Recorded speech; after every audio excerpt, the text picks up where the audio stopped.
মানুষের উপরে কুরবানি ওয়াজিব। আমাদের সমাজে আছে, চলে, কিন্তু আমার সামনে আছে, আমার সমাজে আছে, আমার বাড়ির পাশে আছে, তাই বলছি। আমাদের বাড়ির পাশে আছে কিনা আমি জানি না, তবে খেয়াল করবেন মাসালাটা।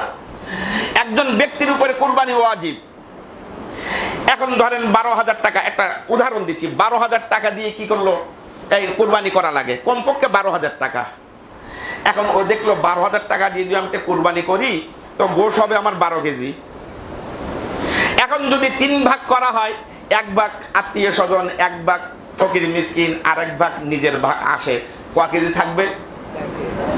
জোরে বলেন, 4 কেজি। তো 12,000 টাকায় কোরবানি থেকে 4 কেজি। ও হচ্ছে এক কাজ করি, আমি কোরবানি থাকবো না, কোরবানি না থেকে কোরবানির আগে ওই টাকা দিয়ে ফ্রিজ কিনবো, ওই টাকাটা দিয়ে কি কিনবো? ফ্রিজ কিনবো। আশেপাশের সবাই তো জিজ্ঞাসা করবে, এই তুমি কি কোরবানি আসো? কয় না। তাহলে কোরবানির দিন যেও। তোর ফ্যামিলিতে কজন? কয় 7 জন। তো 7 জন হলে 5 করে গোশত দিলে কতটা হয়? 3.5 কেজি। আরেকজন দেখা, এই তুমি কোরবানি, তুমি বন্ধু, তোমাকে না ভাই আমি কোরবানি থাকি, যাইও, তোর ফ্যামিলিতে কজন? 7 জন। ওখানে দিল 3.5 কেজি। তাহলে ক কেজি হলো? এখন কোরবানি করে পাচ্ছে 4 কেজি, আর কোরবানি না করে 2 জায়গাতে পাচ্ছে 7 কেজি। কথা কি বুঝে আসছে?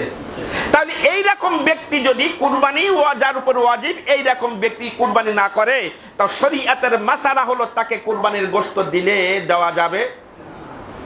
কথাকে বুঝাইতে পারলাম? কথাকে বুঝাইতে পারলাম? কুরবানির গোশত না দেওয়া উত্তম।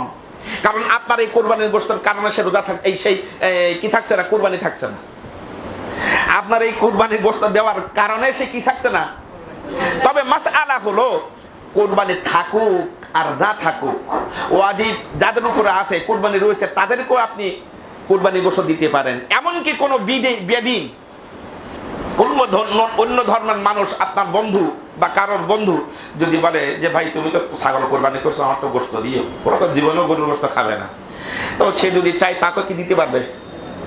কোরবানি গোশত বেধর্মের, অন্য ধর্মের মানুষকে কোরবানি গোশত যদি খেতে চায় আর আপনার কাছে চাইলেও কি করতে পারবে?